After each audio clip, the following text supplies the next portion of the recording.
Hello, welcome. In this video, we're going to be looking at how the U.S. federal government spends its money on education. The reason we're going to do this is because, as you may be aware, the Trump administration would like to dismantle or greatly hinder the Department of Ed and what it does for our country.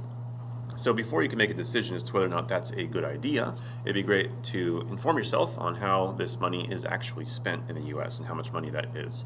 So on the screen right now, what you can see is the U.S. federal budget for last year was about $6.8 trillion, and about 4% of that went to the Department of Ed. So we're going to be focusing on that red bar throughout this presentation. Before we get to that, just so you can see, the fiscal year to date, 2025, the government has spent about 3% of its budget on education and among a few other things. So the red bar on the left is the budget from last year for the Department of Ed, and let's look at how this money was spent. So we're looking at about 25% went to Pell Grants. Pell Grants are for low-income undergraduate students, and it will help them pay for college. And this would incorporate about 40 to 45% of U.S. families. Those families fall into this low-income category, so if they have children, then that group of people would benefit from Pell Grants. 1% of that money goes towards a federal work-study program. This is for college students who might need a little more money to pay for college, and it will help them get into a job that is related to their field of study. 15% about, or 20, is for loan servicing and forgiveness programs. Go ahead and pause the video if you want to look through those. I'm not going to read through all of them. Higher education programs, 5 to 10%, that's $4 to $8 billion.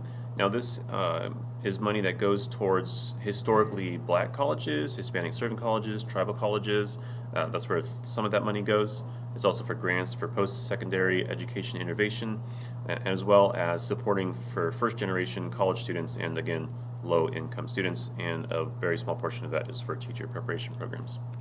And then we have some career technical and adult education. So it's about $4 to $5 billion of the overall budget. Now this is for various things like vocational training, adult literacy, workforce development. There's also the Perkins Act, which helps for high school and college career training. It gets us equipment like welding and healthcare. Helps put the partnerships between schools and builds apprenticeship programs for GED, among other things. 2 to 4% is for educational research and innovation. That's about $2 to $3 billion. There's a handful of things. Take a look at those. I'm going to move on to the next one. Then we have department admin and other costs. So this is where you're going to find paying for the people to run the Department of Ed, and also it helps for civil rights enforcement so that our students and staff won't be discriminated based on race, disability, or gender. This is also for school safety initiatives and preventing fraud in loans, among other things. We have about 15% for IDEA, that's Individuals with Disabilities Education Act, and this is money to support those students who have disabilities. And then the last category, which is probably the first or second largest category, is Title I funding, and this money benefits low-income students, migrant children, and neglected or at-risk students. So if you were to go through all those categories, it would help you understand how the money is spent and whether or not you think that it is a good use of government money. What do you think? Do you think that we should continue to support these low-income families, the students with disabilities in their educational journeys? That's a decision that you can make on your own. Here on the screen you can see where some of my sources are, where I got some of the information I shared with you. Let me know what you think in the comment section, and we'll see you guys next time. Adios.